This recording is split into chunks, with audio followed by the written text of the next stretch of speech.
আমাৰ মৰমৰ শিল্পী অসমীয়া জাতিৰ হাৰ্টথ্ৰব জুবিন গাৰ্গৰ মৃত্যু সম্পৰ্কত অসম চৰকাৰে যিখন জুডিচিয়েল কমিশ্যন বা ন্যায়িক আয়োগ গঠন কৰি দিছে সেই ন্যায়িক আয়োগৰ ওচৰত আজি আমি নটাৰাইজ আপোনাৰ এফিডেভিট বা শপতনামা আজি আমি দাখিল কৰিলোঁ।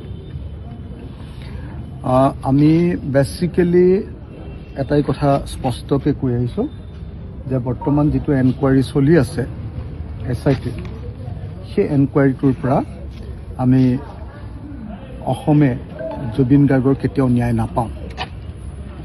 জুবিন গাৰ্গৰ ন্যায় নাপাওঁ এই কাৰণে যে যি লিগেল বা আইনগত পদ্ধতিৰে আচলতে জুবিন গাৰ্গৰ মৃত্যুৰ তদন্ত হ'ব লাগিছিলে সেই তদন্ত অসম চৰকাৰে কৰা নাই। অসম চৰকাৰে জানি শুনিয়ে বোধহয় ইচ্ছাকৃতভাৱে জুবিন গাৰ্গৰ হত্যাকাৰী বুলি তেওঁলোকে কৈছে। জুবিন গাৰ্গৰ মৃত্যুৰ কাৰণে জগৰীয়া মানুহবিলাকক বচাবৰ কাৰণে এই কামটো কৰিছে বুলি আমি অনুমান কৰিছোঁ আৰু সেইকাৰণে আজি আমি ওৱান মেন জুডিচিয়েল কমিশ্যনৰ ওচৰত শপতনামা দি ডাইৰেক্টলি আমি এফিডেভিট দি স্পষ্টকৈ কৈছোঁ যে বৰ্তমান চলি থকা তদন্তই কেতিয়াও জুবিন গাৰ্গক ন্যায় দিব নোৱাৰে। আমি তাৰ কাৰণে আমাৰ যুক্তিখিনি আৰু আমি দিবলগীয়া কেছ লবিলাক ইয়াত সাক্ষী হিচাপে দি দিছোঁ। নাম্বাৰ 1 আমি কৈছোঁ যে যদিহে বিদেশত এটা গোচৰ চলিব লাগে, বিদেশত হোৱা ঘটনাৰ ক্ষেত্ৰত আমাৰ দেশত যদি এটা গোচৰ চলে তেতিয়াহ'লে বিদেশৰ পৰা 3টা বস্তু আনিবলগীয়া হ'ব।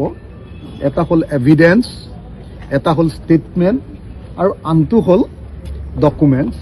আৰু এই 3টা বস্তু আনিবৰ কাৰণে যিটো পদ্ধতি সেই পদ্ধতিটো হ'ল যে BNSS 2023 অধীনত এই আইনখনৰ অধীনত ছেকশ্যন 112ৰ অধীনত 112 নম্বৰ ধাৰাৰ অধীনত থ্ৰু কোৰ্ট লেটাৰ্ছ ৰেগুটৰী বা লেটাৰ অফ ৰিকুৱেষ্ট বা অনুৰোধ পত্ৰ আমাৰ কোৰ্টৰ পৰা তেওঁলোকৰ নিৰ্দিষ্ট কোৰ্টখনলৈ আদালতলৈ নহ'লে বা কম্পিটেণ্ট অথৰিটিলৈ পঠিয়াব লাগে।